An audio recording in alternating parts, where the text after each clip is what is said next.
I made a pretty expensive mistake. I bought this super nice synth cabinet, and after a few months of usage, I realized it made me lose something super important in my studio, and that's my creative zone. My old setup, which I'm gonna be switching back to, had this awesome, huge, open expanse that let me combine a few things together and just kind of play around and experiment. So what was wrong with my setup? Well, my creative space ended up getting split between the cabinet and the output desk, which was okay, but the output desk is where I have most of my DAW controls, like my QWERTY keyboard, my mouse. So then I would end up pushing my setup off to the side, and I was kind of just being this weird little bending position and awkwardly split between these two setups. So why not put everything on the synth cabinet, right? Well, my original plan for the cabinet was to have my experimentation zone on top and then put all my main big synths on these drawers down below. But between the time of me sending out the measurements and the cabinet being delivered was almost 2 years. So by the time that the cabinet came in, I ended up having a lot of different synths.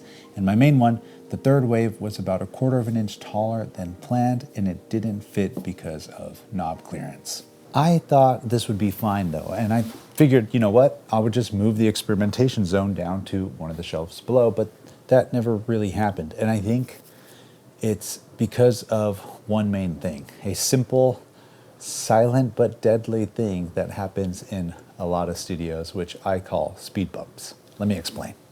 When it comes to creativity, ideas strike and they strike fast. I personally need to be ready to catch them and just go with the wave. If I'm not like messing on some gear, I miss it. Or if I'm in the studio and something gets in my way, speed bump, I could possibly miss it. Or more importantly, if I'm in the studio and effort is required that's not necessarily a part of the creative process or it's outside of that, a speed bump, I miss it. And it's something as simple as having to pull the drawer out and having it be a little low and uncomfortable. That's a speed bump. So for me, it's things that make me rather work on music in a different way or just not at all. Other examples of speed bumps are not seeing gear while working on music, kind of out of sight or out of mind, or having gear needing to be put away and reconnected every time I work with it, right? That just slows me down. With the cabinet, it's having to pull the drawer out, making sure no cables are getting snagged on the back end. And, you know, besides the top one, the rest of them were a little low and uncomfortable to use. And I know it's a tiny complaint, but I've experienced this a lot in my various studio setups, enough to make me want to mention it today. With gear and ergonomics in my studio, I need to make sure it's aiding my creative process and not getting in the way. And I think a part of me went with synth cabinets because at the time I could, it looked cool, and I saw others who had it and it made me want it, all the while without thinking too much about how I want to make music. And it reminds me a lot from a quote that lives rent-free in my head by Seneca, which is what he called euthymia. And that was believing in yourself and trusting that you are on the right path and not being in doubt by following the myriad footpaths of those wandering in every direction. And I ended up wandering onto the footpaths of synth cabinets and I led myself astray. So what's the fix? Well, I think it's best I go back to my old sketchy ways of using my 3-tier quick lock stand, which I have a link to down below in case you're curious, and a Home Depot piece of plywood. The setup has worked great for me in the past, besides it being a bit wobbly, even though it's pretty stable right now. And the reason I like this is because I have my core set up in the center with my auxiliary most important sounds surrounding it. And also, I've been wanting to take a simpler approach to making music, which honestly, I think I pretty much was doing, but it just felt off with so much gear out all the time, even though I wasn't using it. And to be honest, I kind of feel like I'm already making this mistake again with my setup here because the third wave's not even plugged in. It's just powered.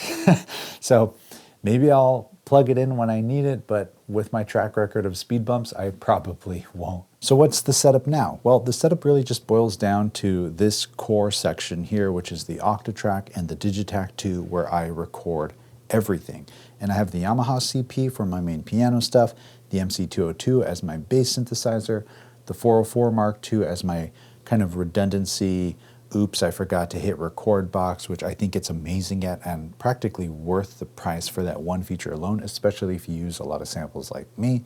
And my favorite thing about this setup is how easily I can kind of swap things out, especially the main core section if I wanted to use some other sequencers. And also being able to mess around here on this little stand without the computer screen just staring me down the whole time. Now, I'm really curious to know, what are your favorite creative synth setups that you've been using or that you've used in the past? What are your main gripes with them, and what's your favorite things about them? I know none are perfect, but some can be pretty close.